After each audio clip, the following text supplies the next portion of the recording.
네, 1억 원대 사기 혐의로 고발되면서 특별감찰 1호라는 불명예를 얻은 박근영 전 유경재단 이사장. 그런데 얘기는 여기서 끝이 아니었습니다. 박근영 씨가 또 다른 사기 혐의에 연루된 것이 추가로 밝혀졌는데요. 자, 최영희 평론가님, 네. 또 다른 사기라니 이게 무슨 얘기인가요? 이게 박근영 전 이사장이 직접 연루된 범죄 사건인데 네. 연루는 됐지만 피의자 신분은 아니에요. 아, 그렇습니까? 예, 그러니까 사기를 친 피의자는 따로 있어요. 문모 씨라고 하는 사람이 예. 국제청소년 문화교류협회 이런 걸 만들어 놓고 사무총장이라고 칭하면서 예. 유경재단과 함께 우리가 교육 사업을 하는데 국제유치원을 만든다 이렇게 얘기를 한 거예요. 예. 그러면서 어떤 사람에게 자, 그러면 스쿨버스를 운영할 수 있는 권리를 주겠다. 권리금 5천만 원을 내라 예. 하고 계약을 하고요. 예. 이 계약금 1,000만 원, 그리고 중도금 1,000만 원, 2천만 원의 현금을 챙겼습니다.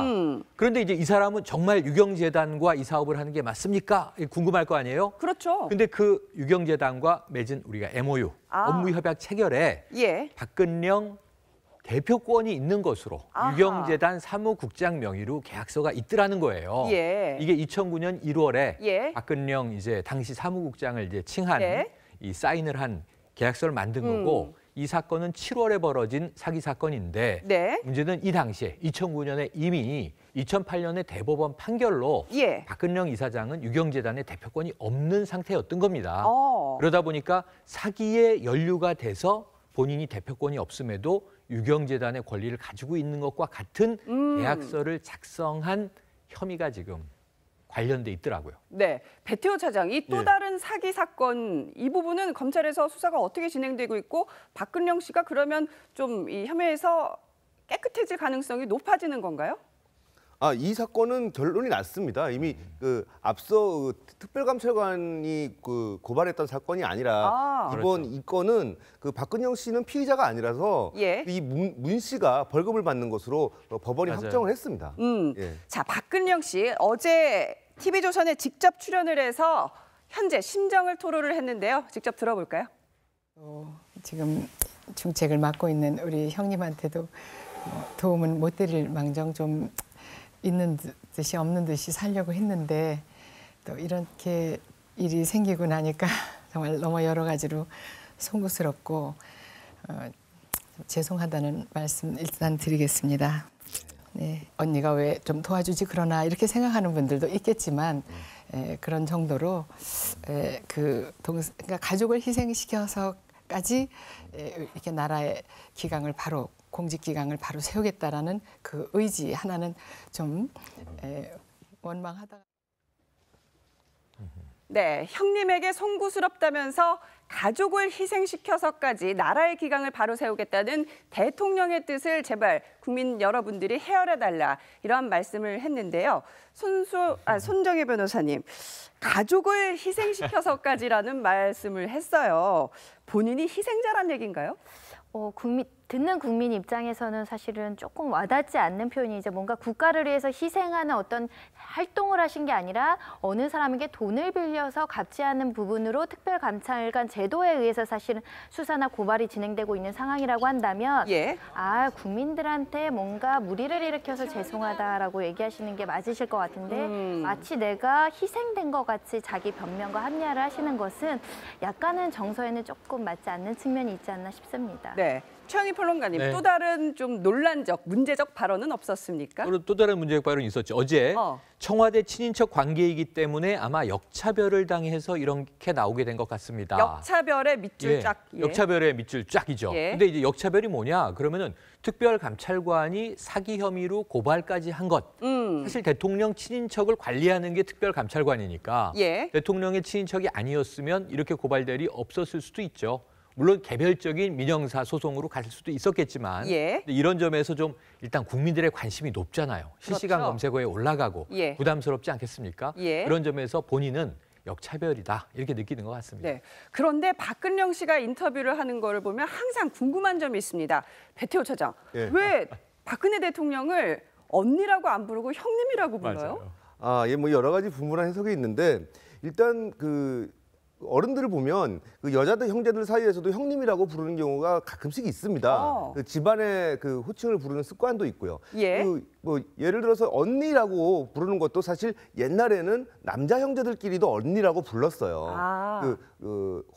홍명희 선생의 그 인격정이라는 소설을 보면 거기에 서로 남자들끼리 언니라고 호칭을 하거든요. 예전에 드라마 추노에서도 언니 하더라고요. 예. 네. 그런데 이제 이런 것이 이제 정말 그 습관이나 어떤 가족의 문화에 따라서 그렇게 결정됐다고 볼 수도 있지만 일부에서는 거리감 때문에 그런 거 아니냐. 그 형님이라고 부르면 어쩐지 좀 어색하지 않습니까? 요즘은 아무래도 여자들 그렇죠. 사이에 이렇게 부르면 뉘앙스가. 이게 또 사이가 그렇게 그다지 좋지 않은 것으로 지금 알려지고 있어서 좀 이렇게 부름으로써 좀 멀게 느껴진다 이렇게 평가를 하는 사람들이 많습니다. 네, 손 변호사님 지금은 뭐 형님이란 얘기를 했지만 대통령과는 거의 뭐 절연하다시피 했다고 합니다. 어린 시절에는 안 그랬을 것 같은데요. 어린 시절에는 되게 잘 지냈죠. 사실 마당이나 이런 데서 같이 놀이도 많이 하고 본인 얘기로도 언니가 언뜻 보면 차가울 것 같지만 굉장히 그렇지 않다. 유순한 편이고 좋다. 언니는 항상 동생에게 양보하는 좋은 언니다. 이렇게 얘기도 했었고요. 한번 어린 시절에 내가 잘못으로 골프채로 언니 얼굴을 다치게 한 적이 있는데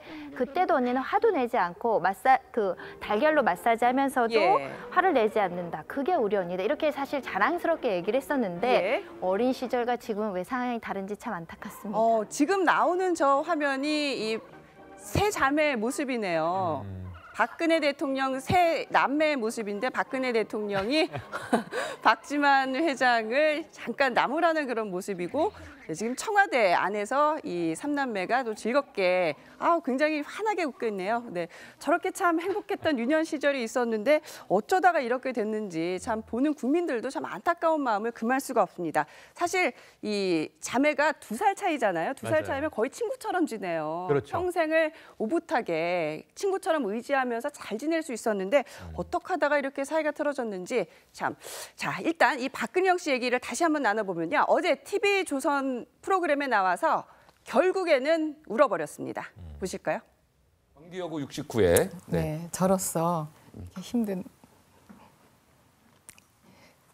그 사연을 가진 사람이 없었으면 좋겠습니다. 제가 이제 전화위복으로 만들고 그 동창회도 좀 떳떳이 나가고 그러겠습니다.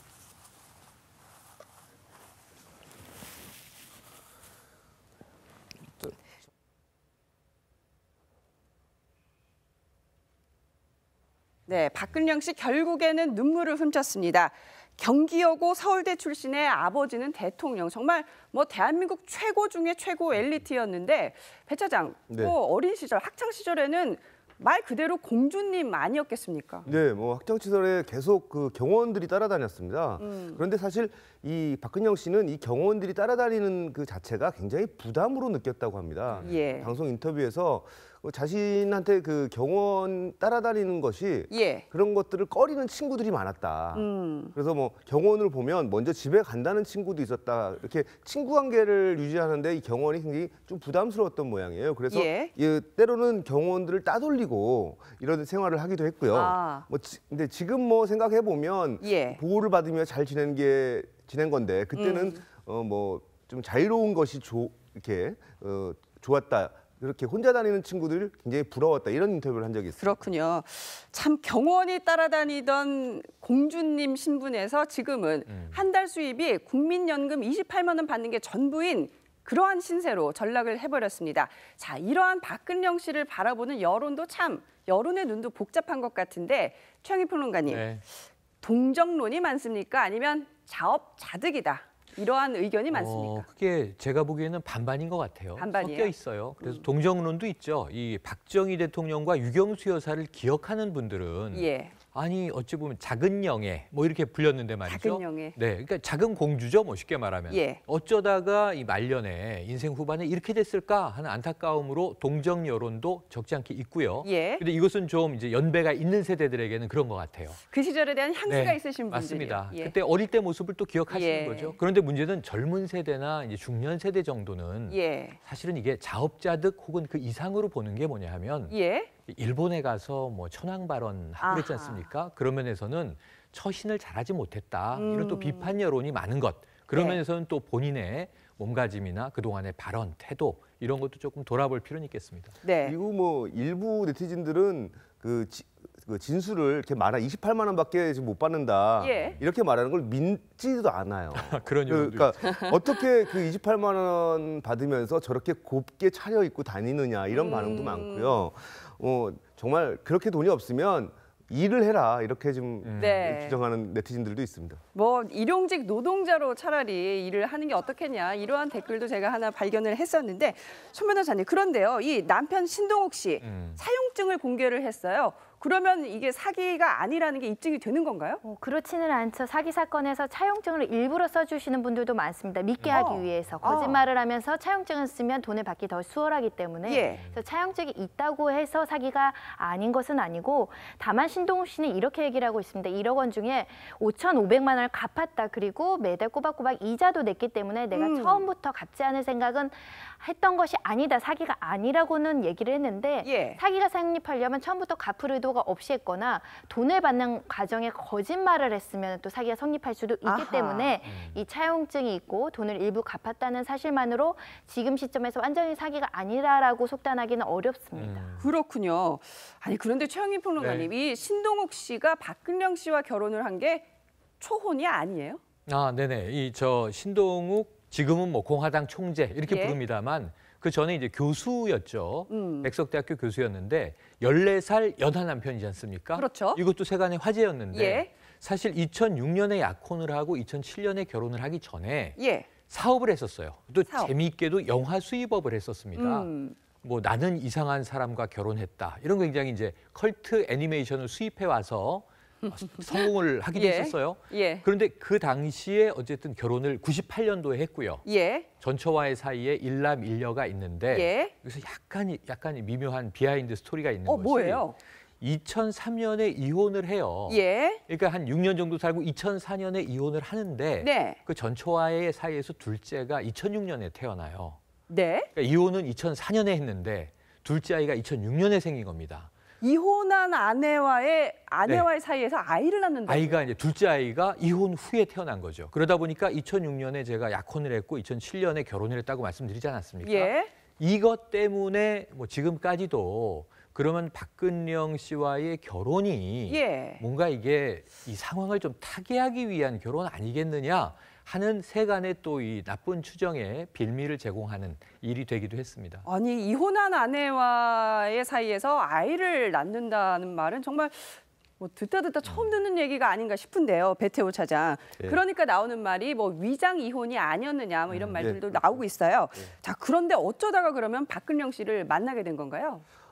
이제 박근영 씨가 유경재단 관련해서 이사장에서 물러나고 이제 이러면서 굉장히 좀 어려웠어요. 그러니까 그 고충을 이야기하면서 이 재단의 자문위원을 좀 맡아달라 이렇게 해서 이제 만나기 시작했거든요. 그랬는데 이제 신동욱 씨는 정말 얼마나 힘들었으면 이렇게 그 박정희 전 대통령의 딸이 자기한테 나 같은 사람한테 도와달라고 할까 이렇게 생각을 하고 그냥 두말 않고 그냥 이 자리를 맡았다고 합니다. 그런데 그때부터 이제 사이가 가까워지기 시작해서 박근영 씨하고 이제 등산도 아주 자주 다녔다 그래요. 그래서 그 등산에 가고 청와대가 바라다 보이는 인왕산에 오르기도 하고 하필이면 인왕산 관악산에 올라가기도 하고 이렇게 이제 등산을 다니면서 둘 다 근데 당시 돈이 되게 많이 없었던 것 같습니다. 그래서 한 10만 원 내외의 그 반지를 사서 산에 올라가서 산 위에서 약혼식을 했다라고 알려지고 있습니다. 또 박근영 씨가 또 거리에서 아주 저렴한 물건들을 구매하는 그런 모습이 또 포착이 돼서 또 사람들의 이제 세간의 화제가 되고 있었는데요. 박근영 씨 또 내일 아침에는 또 어떠한 이슈로 또 화제가 될지 저희들이 좀 지켜봐야 될 것 같습니다.